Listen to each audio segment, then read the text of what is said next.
নমস্কার। স্বাধীনতা দিবস উপলক্ষে আমার একটি কবিতা, কবি দেবেশ ঠাকুর রচিত ভারতবর্ষ। ভারতবর্ষ মানে কোনো আর্ট পেপারে আঁকা কোনো জল রঙের মানচিত্র নয়। ভারতবর্ষ মানে শুধু হর্ষবর্ধন বা বাবরের বিজয় বার্তা নয়। ভারতবর্ষ মানে বিজয় সিংহের সিংহল জয়ের ফ্যাসিস্ট গৌরব গাথা নয়। ভারতবর্ষ মানে শুধু মীনাক্ষীপুরম বা জাম্মা মসজিদ নয়।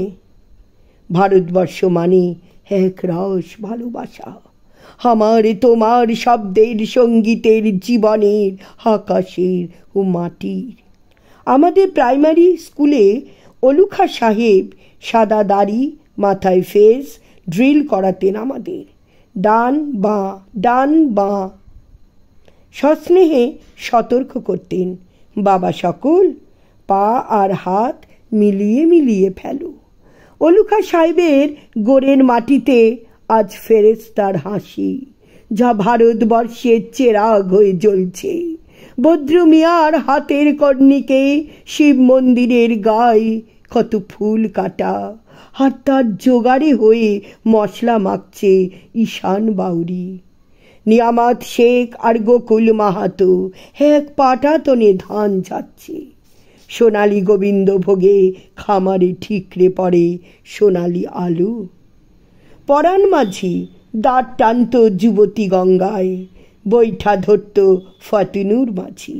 সামলে চলো মাঝি, সামলে চলো, শামুকে কাঁচা খাগির গাং, চোরাবালির চর আর ঘুটনি জলার ঘাট। আমার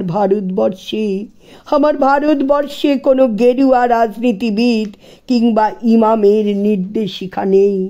এখানে কোনো সংহিতার আদেশ ছাড়াই কোজাগুড়ি চাঁদের অকৃপণ আলো পড়ে ঈদগার ওপর, আর রমজানি চাঁদ তুলসী মঞ্চের গায়ে পূর্ণ আলো দিয়ে যায়।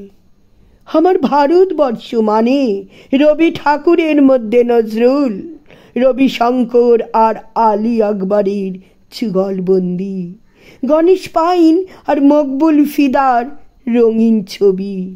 আমার ভারতবর্ষ মানে লালন ফকিরের গান।